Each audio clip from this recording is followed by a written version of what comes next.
আপোনাৰ পত্নীয়ে যেনেকৈ ধন সোণ যেনেকৈ গ্ৰহণ কৰিছে, যেনেকৈ বাগান কিনিছে, যেনেকৈ ভিজিয়াৰ মাটি অধিগ্ৰহণ কৰিছে, যেনেকৈ মাটি কিনি আপুনি আপোনাৰ মাটিৰ কাষেৰে ৰাষ্ট্ৰীয় ঘাইপথ লৈ যাব কৈছে, 18 বছৰ নহওঁতে 17টা কোম্পানীৰ মালিক আপোনাৰ পুত্ৰ।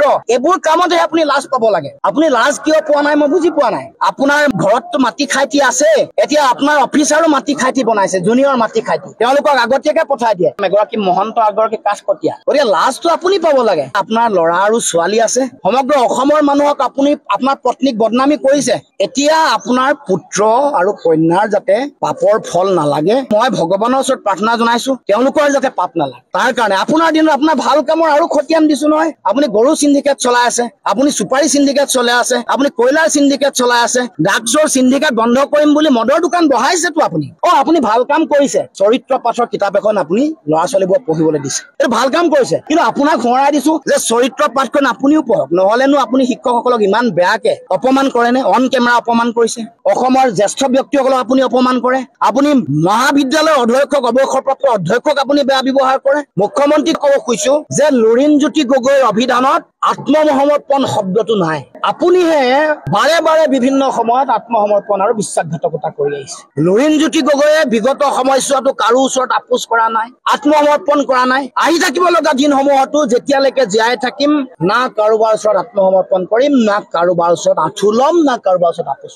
স্পষ্ট কথা, অসমৰ মুখ্যমন্ত্ৰীয়ে আচুক বিশ্বাসঘাতকতা কৰি হিতেশ্বৰ শইকীয়া অসমৰ মুখ্যমন্ত্ৰী আগৰ তেওঁৰ ওচৰত আত্মসমৰ্পণ কৰিছিলে, কৰি কংগ্ৰেছলৈ গ'ল। বহুত দিন কংগ্ৰেছলৈ যাওঁতে তেওঁৰ যিটো অবৈধ বাংলাদেশী বা বিদেশী প্ৰীতি, এইটো আমি দেখিবলৈ পাইছো। তাৰ পিছত তেওঁ যেতিয়া হাৰদা লুই বাজাৰ কেলেংকাৰী তদন্তৰ গতি এটা লাভ কৰিলে, তিহাৰ জেললৈ যোৱাৰ পৰিৱেশ আহিলে, তেওঁ বিজেপি, RSS, ৰাম মাধৱৰ ওপৰত আত্মসমৰ্পণ কৰি বিজেপিলৈ দৌৰি গ'ল। তাৰ পাছত তেওঁ বিশ্বাসঘাতকতা আচুক কৰিছে, আলফাক কৰিছে, তেওঁ প্ৰথম গুৰু বিহু ফুকনক কৰিছে, প্ৰফুল্ল মহন্তক বিশ্বাসঘাতকতা কৰিছে, হিতেশ্বৰ শইকীয়াক কৰিছে, তৰুণ গগৈক কৰিছে, সিদ্ধাৰ্থ গোস্বামীক কৰিছে, ৰাম মাধৱক কৰিছে আৰু সৰ্বানন্দ সোণোৱালক কৰিছে। এইটো কথা মানুহে দেখিবলৈ বাকী নাই।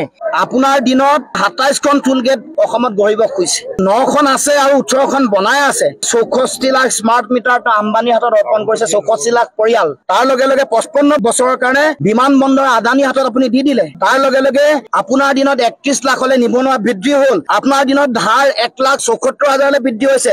এই বছৰটোৱে অলপ দিনৰ আগলৈকে 12,455 কোটি টকা আপুনি ধাৰ ইতিমধ্যে লৈছে। এয়াই হ'ল আপুনি জাতিৰ কাৰণে কৰা কাম। গোলাঘাটৰ ফলঙনিৰ বীজ পামলৈ আহক, আপুনি 75 বিঘা ৰামদেৱক নিদিওঁ বুলি মোক এফিডেভিট কৰি দিয়কচোন। আপুনি কাৰ্বি আংলঙলৈ আহক, আপোনাক মই প্ৰত্যাহ্বান জনাইছো যে 4,000 একৰ মাটি 20 জুনত আম্বানীৰ লগত চুক্তি স্বাক্ষৰ নাই কৰা বুলি আপুনি এফিডেভিট দিয়ক। কম্প্ৰেছ বায়'গেছৰ নামত আপুনি চুক্তি স্বাক্ষৰ কৰি দিয়ক। আপুনি কোকৰাঝাৰ পৰ্বতজোৰা 3,600 বিঘা মাটি আদানীক নিদিয়ে বুলি এফিডেভিট কৰি দিয়ক। আপুনি ডিমাহাছাৰ 6,000 বিঘা চিমেণ্ট কোম্পানী আদানীক খুলিবৰ কাৰণে নিদিয়ে বুলি এফিডেভিট কৰি দিয়ক। আপুনি নগাঁৱৰ মিকিৰ বামুণীত কাৰ্বি আদিবাসী মানুহক উচ্ছেদ কৰি 277 বিঘা মাটি বেলেগক নিদিওঁ বুলি চহী কৰি দিয়ক। আমাৰ বৰদুৱাৰ বাগানত 1800 বিঘা মাটি আপুনি বেলেগক নিদিওঁ বুলি মোক এফিডেভিট কৰি দিয়ক। আৰু মুখ্যমন্ত্ৰী প্ৰত্যাহ্বান জনাইছো, আপোনাৰ নিজৰ সমষ্টি ৰেলৱেত বেদখল কৰি থকা যিসকল মানুহ আছে তেওঁলোকক উচ্ছেদ কৰি আপোনাৰ শক্তি দেখক, সাহস দেখক, প্ৰত্যাহ্বান জনাইছো মুখ্যমন্ত্ৰী। আৰু কাৰ্বি আংলঙৰ উত্তৰ বৰবিলক উচ্ছেদ কৰাৰ মুখ্যমন্ত্ৰী যদি দম আৰু সৎ সাহস আছে মোক এফিডেভিটত লিখি দিব যে ইয়াত উচ্ছেদ কৰিম। বিদেশী উচ্ছেদ যদি কৰিছে কিয় কৰায়ত্ব নাই কৰা? সেইটোৱে মৌলিক প্ৰশ্ন। কিয় মাটি দিছে? ধুবুৰীত উচ্ছেদ কৰা বিদেশীক 1 কঠা মাটি দিম বুলি কৈছে, 50,000 দিম বুলি কৈছে। গৰুখুটিত যিসকলক উচ্ছেদ কৰিছিলে তেওঁলোকক 1 বিঘাকে মাটি দিলে, ক'ত দিলে? গোৱালগাঁৱত দিলে। কাজিৰঙাত যাক উচ্ছেদ কৰিছিলে তাত 14 কোটি 72 লাখ টকা দিলে। আৰু বটদ্ৰৱাত যাক উচ্ছেদ কৰিছিলে হাতৰ পৰা 12 লাখ নে 15 লাখ টকা দিলে। গতিকে এইবোৰ আপোনাৰ মোৰ টকা পইচা নহয়। গতিকে এই যে বিদেশী বুলি কৈ তেওঁ যে কৰায়ত্ব কৰা নাই, তেওঁ যে তেওঁলোকক বিতৰণ কৰা নাই, বিদেশীৰ ওচৰত আত্মসমৰ্পণ মুখ্যমন্ত্ৰীয়ে কৰিছে। বিদেশীৰ ভোট দৰকাৰ হৈছে সেইকাৰণে মাটি দিয়া আৰম্ভ কৰিছে, বিদেশীৰ ভোট দৰকাৰ হৈছে সেইকাৰণে তেওঁ এনেকে পইচা দিয়া আৰম্ভ কৰিছে। মুখ্যমন্ত্ৰীয়ে কৈছে যে মই হেনো কংগ্ৰেছৰ ওচৰত আত্মসমৰ্পণ কৰিছো। মুখ্যমন্ত্ৰীক ক'ব খুজিছো যে লুৰিণজ্যোতি গগৈৰ অভিধানত আত্মসমৰ্পণ শব্দটো নাই। আপুনিহে বাৰে বাৰে বিভিন্ন সময়ত আত্মসমৰ্পণ আৰু বিশ্বাসঘাতকতা কৰি আহিছে। লুৰিণজ্যোতি গগৈয়ে বিগত সময়ছোৱাতো কাৰো ওচৰত আপোচ কৰা নাই, আত্মসমৰ্পণ কৰা নাই। আহি থাকিব লগা দিনসমূহতো যেতিয়ালৈকে জীয়াই থাকিম, না কাৰোবাৰ ওচৰত আত্মসমৰ্পণ কৰিম, না কাৰোবাৰ ওচৰত আঁঠু ল'ম, না কাৰোবাৰ ওচৰত আপোচ।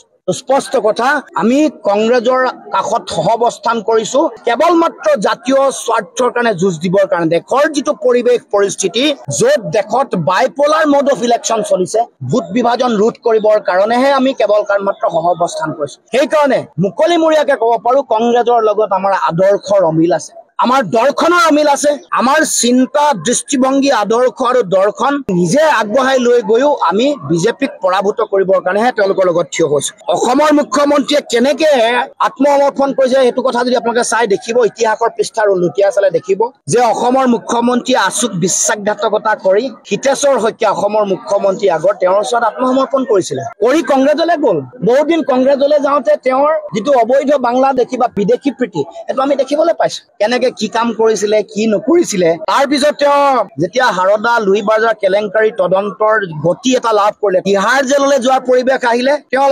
তাৎক্ষণিকভাৱে আত্মসমৰ্পণ কৰিলে তেওঁ বিজেপি RSS ৰাম মাধৱৰ ওপৰত আত্মসমৰ্পণ কৰি বিজেপিলৈ দৌৰি গ'ল তাৰ পাছত তেওঁ বিশ্বাসঘাতকতা আচুক কৰিছে আলফাক কৰিছে তেওঁ প্ৰথম গুৰু বিহু ফুকনক কৰিছে প্ৰফুল্ল মহন্তক বিশ্বাসঘাতকতা কৰিছে হিতেশ্বৰ শইকীয়াক কৰিছে তৰুণ গগৈক কৰিছে সিদ্ধাৰ্থ গোস্বামীক কৰিছে ৰাম মাধৱক কৰিছে আৰু সৰ্বানন্দ সোণোৱালক কৰিছে এইটো কথা মানুহে দেখিবলৈ বাকী নাই কৈছে যে জাতিৰ কাৰণে যিবোৰ ভাল কাম কৰিছে সেইবোৰৰ বোলে প্ৰশংসা নকৰিলেও মই বাধা দিব নালাগে দ্বিতীয় তেওঁ কৈছে যে মই হেনো লাজ পাব লাগে তৃতীয় কথা মোৰ হাও লাগিব বুলি কৈছে আৰু চতুৰ্থ কথা এফিডেভিট দিয়াৰ কথা গোটেইকেইটা কথাৰ উত্তৰ আপোনালোকক সুযোগ পাইছো কাৰণে দি থৈ যাব কৈছো যে আপুনি কৰা ভাল কামৰ তালিকাখন দিছো মুখ্যমন্ত্ৰী ডাঙৰীয়া আপুনি এনেকুৱা কিছুমান কাম কৰিছে এতিয়া খিলঞ্জীয়া মানুহৰ ৪৯,০০০ বিঘা মাটি আপুনি আম্বানী আদানী ৰামদেৱ এছআৰ গ্ৰুপক দি দিবলৈ ওলাইছে ৪৯,০০০ বিঘা মাটি কোকৰাঝাৰ পৰ্বতজোৰা হওক ডিমা হাছাও হওক কাৰ্বি আংলং হওক বৰদুৱাৰ হওক গোলাঘাট মেৰাপানী হওক এইবোৰত আপুনি মাটি ভেটি দিবলৈ ওলাইছে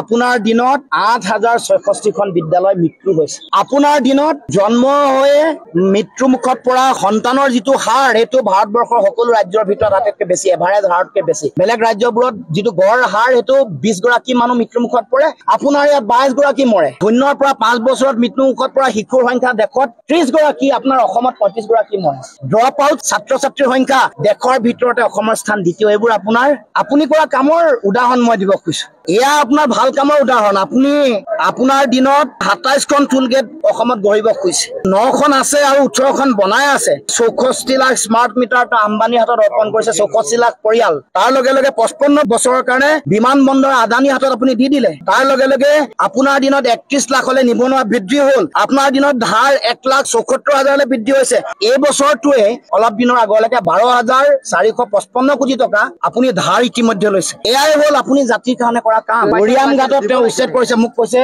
যে উৰিয়াম ঘাটত হেনো মই এফিডেভিট দিব লাগে আদানীক মাটি দিম বুলি মানে তেওঁ আদানীক মাটি দিব বুলি তাত মই এফিডেভিট দিব লাগে মই আপোনাক কৈছো আপুনি বেছি দূৰলৈ যাব নালাগে আপুনি মোৰ ওচৰলৈ আহক মই বেছি দূৰলৈ যাবলৈ মানা কৈছো গোলাঘাটৰ ফলঙনিৰ বীজ পামলৈ আহক আপুনি ৭৫ বিঘা ৰামদেৱক নিদিওঁ বুলি মোক এফিডেভিট কৰি দিয়কচোন আপুনি কাৰ্বি আংলঙলৈ আহক আপোনাক মই প্ৰত্যাহ্বান জনাইছো যে ৪,০০০ একৰ মাটি ২০ জুনত আম্বানীৰ লগত চুক্তি স্বাক্ষৰ নাই কৰা বুলি আপুনি এফিডেভিট দিয়ক কমপ্লেক্স বায়োগেছৰ নামত আপুনি চুক্তি স্বাক্ষৰ কৰি দিয়ক আপুনি কোকৰাঝাৰ পৰ্বতজোৰা ৩,৬০০ বিঘা মাটি আদানীক নিদিয়ে বুলি এফিডেভিট কৰি দিয়ক আপুনি ডিমা হাছাওৰ ৬,০০০ বিঘা চিমেণ্ট কোম্পানী আদানীক খুলিবৰ কাৰণে নিদিয়ে বুলি এফিডেভিট কৰি দিয়ক আপুনি নগাঁৱৰ মিকিৰ বামুণীত কাৰ্বি আদিবাসী মানুহক উচ্ছেদ কৰি ২৭৪ বিঘা মাটি বেলেগক নিদিওঁ বুলি চহী কৰি দিয়ক আমাৰ বৰদুৱাৰ বাগানত ১৮০০ বিঘা মাটি আপুনি বেলেগক নিদিওঁ বুলি মোক এফিডেভিট কৰি দিয়ক আৰু মুখ্যমন্ত্ৰী প্ৰত্যাহ্বান জনাইছো আপোনাৰ নিজৰ সমষ্টি ৰেলৱেত বেদখল কৰি থকা যিসকল মানুহ আছে তেওঁলোকক উচ্ছেদ কৰি আপোনাৰ শক্তি দেখক সাহস দেখক প্ৰত্যাহ্বান জনাইছো মুখ্যমন্ত্ৰী আপুনি শুৱালকুছিৰ মানে অৱস্থাটো বেয়া কৰিলে শুৱালকুছিৰ শিল্পটো অৱস্থা বেয়া কৰিলে আপোনাৰ দিনত আপুনি জালুকবাৰী ৰেলৱে মাটিত যিসকলে বেদখল কৰি আছে তেওঁলোকক উচ্ছেদ কৰাৰ ধমটো দেখুৱাওক আৰু কাৰ্বি আংলঙৰ উত্তৰ বৰবিলক উচ্ছেদ কৰাৰ মুখ্যমন্ত্ৰী যদি দম আৰু সৎ সাহস আছে মোক এফিডেভিটত লিখি দিব যে ইয়াত উচ্ছেদ কৰিব বিদেশী উচ্ছেদ যদি কৰিছে কিয় কৰায়ত্ব নাই কৰা এইটোৱে মৌলিক প্ৰশ্ন কিয় মাটি দিছে ধুবুৰীত উচ্ছেদ কৰা বিদেশীক ১ কঠা মাটি দিম বুলি কৈছে ৫০,০০০ দিম বুলি কৈছে আপোনালোকে সংবাদ মাধ্যমত বাতৰি পৰিৱেশন কৰিছে গৰুখুটিত যিসকলক উচ্ছেদ কৰিছিলে তেওঁলোকক ১ বিঘাকে মাটি দিলে ক'ত দিলে গলগাঁৱত দিলে কাজিৰঙাত যাক উচ্ছেদ কৰিছিলে তাক ১৪,৭২,লাখ টকা দিলে মই এইবোৰতো তথ্যৰ ওপৰত কৈছো আৰু বটদ্ৰৱাত যাক উচ্ছেদ কৰিছিলে হাতৰ পৰা ১২ লাখ নে ১৫ লাখ টকা দিলে গতিকে এইবোৰ আপোনাৰ মোৰ টকা পইচা নহয় গতিকে এই যে বিদেশী বুলি কৈ তেওঁ যে কৰায়ত্ব কৰা নাই তেওঁ যে তেওঁলোকক বিতৰণ কৰা নাই বিদেশীৰ ওচৰত আত্মসমৰ্পণ মুখ্যমন্ত্ৰীয়ে কৰিছে। বিদেশীৰ ভোট দৰকাৰ হৈছে, সেইকাৰণে মাটি দিয়া আৰম্ভ কৰিছে। বিদেশীৰ ভোট দৰকাৰ হৈছে, সেইকাৰণে তেওঁ এনেকে পইচা দিয়া আৰম্ভ কৰিছে। গতিকে মুখ্যমন্ত্ৰী মনত ৰাখিব, আপোনাৰ পত্নীয়ে যেনেকৈ ধন সোণ যেনেকে গ্ৰহণ কৰিছে, যেনেকৈ বাগান কিনিছে, যেনেকৈ পিজিআৰ ভিজিআৰ মাটি অধিগ্ৰহণ কৰিছে, যেনেকৈ মাটি কিনি আপুনি ৰাষ্ট্ৰীয় যিটো ঘাইপথ আগতে বেলেগ ফালে আছিলে, আপোনালোকে টানি তাৰ কাষে আপোনাৰ মাটিৰ কাষে ৰাষ্ট্ৰীয় ঘাইপথ লৈ যাব কৈছে। এইবোৰ কথা মানুহে পাহৰি যোৱা নাই। 18 বছৰ নহওঁতে 17টা কোম্পানীৰ মালিক আপোনাৰ পুত্ৰ, এইবোৰে আপোনাৰ কাম। এইবোৰ কামতহে আপুনি লাজ পাব লাগে। আপুনি লাজ কিয় পোৱা নাই মই বুজি পোৱা নাই। আপোনাৰ ঘৰততো মাটি খাইটি আছে, এতিয়া আপোনাৰ অফিচাৰো মাটি খাইটি বনাইছে, জুনিয়ৰ মাটি খাইটি, তেওঁলোকক আগতীয়াকে পঠাই দিয়ে। আপুনি যদি মাজুলীত মাটি লাগে, আপোনাৰ অফিচাৰ গৈ আগত, এগৰাকী মহন্ত এগৰাকী কাঠকটীয়া, আপোনালোকৰ এফালেও আছিলে কাঠকটীয়া গৰাকী, মাটি যেতিয়া দখল কৰিব লাগে তেওঁলোকক আগতে পঠাই দিয়ে। গতিকে লাজটো আপুনি পাব লাগে। আপোনাৰ ল'ৰা আৰু ছোৱালী আছে, সমগ্ৰ অসমৰ মানুহক আপুনি আপোনাৰ পত্নীক বদনামী কৰিছে। এতিয়া আপোনাৰ পুত্ৰ আৰু কন্যাৰ যাতে পাপৰ ফল নালাগে, মই ভগৱানৰ ওচৰত প্ৰাৰ্থনা জনাইছো, তেওঁলোকৰ যাতে পাপ নালাগে। তাৰ কাৰণে আপোনাৰ দিনত আপোনাৰ ভাল কামৰ আৰু খতিয়ান দিছো নহয়। আপুনি গৰু চিণ্ডিকেট চলাই আছে, আপুনি চুপাৰী চিণ্ডিকেট চলাই আছে, আপুনি কয়লাৰ চিণ্ডিকেট চলাই আছে, ড্ৰাগছৰ চিণ্ডিকেট বন্ধ কৰিম বুলি মদৰ দোকান বহাইছেতো আপুনি। আপুনি ভাল কাম কৰিছে। চৰিত্ৰ পাঠৰ কিতাপ এখন আপুনি ল'ৰা ছোৱালীবোৰক পঢ়িবলৈ দিছে, এইটো ভাল কাম কৰিছে। কিন্তু আপোনাক সোঁৱৰাই দিছো যে চৰিত্ৰ পাঠখন আপুনিও পঢ়ক, নহলেনো আপুনি শিক্ষকসকলক ইমান বেয়াকে অপমান কৰে নে? অন কেমেৰা অপমান কৰিছে। অসমৰ জ্যেষ্ঠ ব্যক্তিসকলক আপুনি অপমান কৰে। আপুনি মহাবিদ্যালয়ৰ অধ্যক্ষক, অৱসৰপ্ৰাপ্ত অধ্যক্ষক আপুনি বেয়া ব্যৱহাৰ কৰে। গতিকে আপুনি পঢ়িব লাগিব। আপুনি কিতাপৰ দিন কৰিছে, এইটো ভাল পাইছো, ভাল কাম কৰিছে। কিন্তু আমাৰ বিষ্ণুপ্ৰসাদ ৰাভাদেৱে কি কৈছে, আমাৰ পদ্মনাথ গোহাঁই বৰুৱাই কি কৈছে, আমাৰ ভূপেন হাজৰিকাই কি কৈছে, লক্ষ্মীনাথ বেজবৰুৱাই কি কৈছে, তেওঁৰ লিখনিসমূহৰ মাজত থকা যিবোৰ কথা, এইবোৰ পঢ়ি আপুনি সমন্বয়ৰ কথা, সাম্প্ৰদায়িকতাহীন এখন সমাজৰ কথা আপুনি পঢ়ি এইবোৰ উপলব্ধি কৰক।